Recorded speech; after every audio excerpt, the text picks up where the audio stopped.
We now invite the Honorable Deputy Chief Minister of Andhra Pradesh, Shri Pawan Kalyan Garu, to the dais.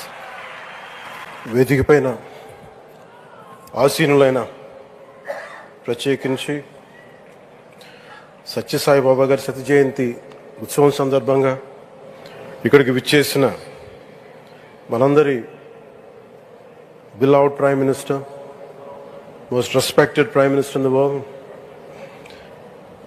most respected leader in the global stage, Sri Narendra Modi గారికి నా హృదయపూర్వక నమస్కారాలు.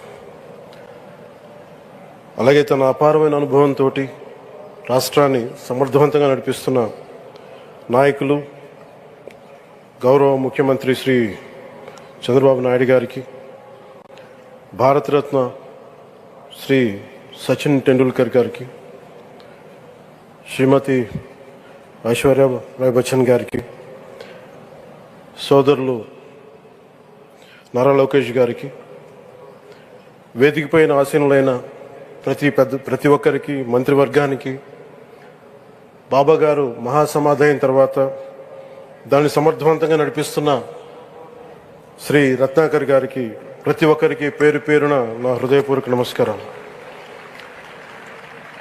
ప్రత్యేకించి ఇక్కడికి వచ్చేసిన సత్యజయంతి సందర్భంగా ఇక్కడికి వచ్చిన భక్తులందరికీ, సాయిబాబా భక్తులందరికీ మనస్ఫూర్తిగా మీ అందరికీ నా నమస్కారాలు తెలియజేస్తున్నాను. సత్యసాయిబాబా గారి గురించి, గొప్పతనాన్ని గురించి మన దేశస్తుల కంటే విదేశీయులు ఎక్కువ చెప్తారు ఆయన గురించి. కొన్ని సందర్భాలు ఇప్పుడు సింగపూర్ వెళ్ళినప్పుడు ఒక 30 సంవత్సరాల క్రితం చైనీస్ ఇళ్లలో చూశాను సత్యసాయిబాబా గారి ఫోటోగ్రాఫ్.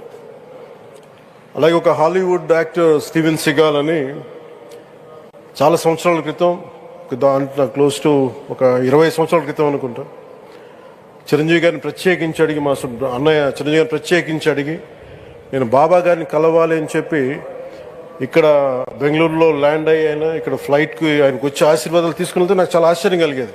ఒకరి గొప్పతనం, ఒకరి తేజస్సు ఎలా తెలుస్తుందంటే ఎలా వెళ్ళి దీని గురించి నేను అనుకుంటా ఉండేవాడిని. బాబా గారిది వెలిసింది భారతదేశంలో అత్యంత వెనుకబడ్డ జిల్లా అనంతపురం, రాయలసీమలోని అనంతపురం జిల్లా. ఆయన పుట్టుక కూడా అత్యంత వెనుకబడ్డ జిల్లా, నీటికి కూడా కొరత ఉండే జిల్లా, వలసలు వెళ్ళిపోయే జిల్లా. అలాంటి జిల్లాని ఎంచుకున్నారు ఆయన జన్మకు కూడా. అందుకని అలాంటి జన్మ తీసుకున్నాడంటే మహానుభావులే తీసుకోగలరు. ఒక 40 సంవత్సరాల క్రితం ఎవరైనా ఊహించుకోగలమా? దేశ విదేశాల నుంచి చాలామంది భక్తులు, విదేశీయులు అందరూ వచ్చి దీని అభివృద్ధికి పాటుపడతారని. సో ఒక ఆధ్యాత్మిక తేజస్సు, విశ్వ ప్రేమ ఉన్న వ్యక్తుల వల్లే ఇది సాధ్యం.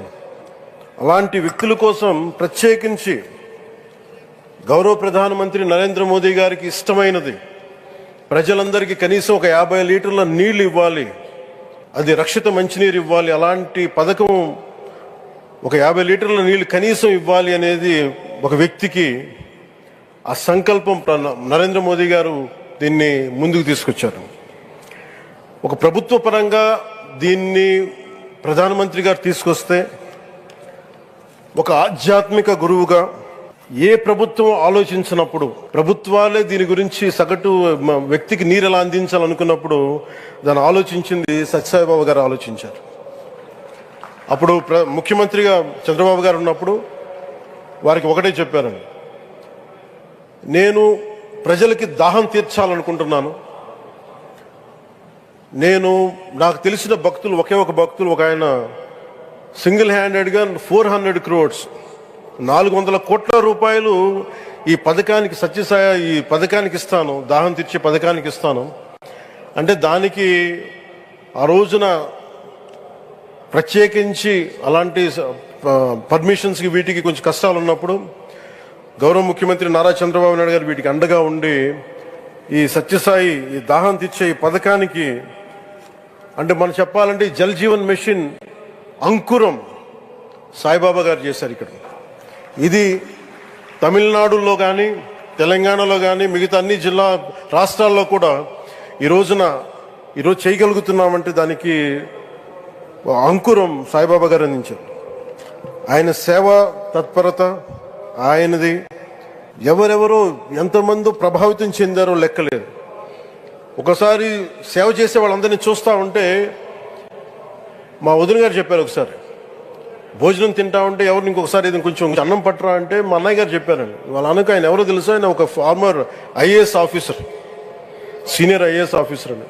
ఆయనకి సెలవులో ఉన్న సమయంలో వచ్చి ఇక్కడ సేవ చేస్తారని. ప్రత్యేకించి ఒక వ్యక్తి, ఒక మహానుభావుడు ఎంతమందిని ప్రభావితం చేయగలిగారంటే, ఐఏఎస్లు కావచ్చు, మన ఈ రోజున సచిన్ టెండూల్కర్ గారు కావచ్చు, వేదిక పైన మహానుభావులు ఎందరో కావచ్చు, వీళ్ళందరినీ ప్రభావితం చేసే ఒక అరుదైన ఆధ్యాత్మిక శక్తి మన భారతదేశంలో, మన అనంతపురంలో, మన ఆంధ్ర రాష్ట్రంలో ప్రపంచానికి వెలుగులిచ్చే ఒక మహా వ్యక్తి పుట్టడం, ఆయన శత జయంతి సందర్భంగా ఇక్కడ మనందరం ఏకం కావడం చాలా ప్రత్యేకమైన ఆనందాన్ని కలిగించింది.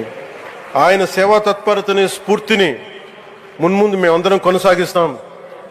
గౌరవ ప్రధానమంత్రి అవర్ బిలౌడ్ ప్రైమ్ మినిస్టర్ ఆధ్వర్యంలో మేమందరం కొనసాగిస్తామని తెలియజేసుకుని, ఇదే సేవా తత్పరతని ముందు ముందుకు అందరం కొనసాగించాలని తెలియజేసుకుని సెలవు తీసుకున్నాను. జై హింద్.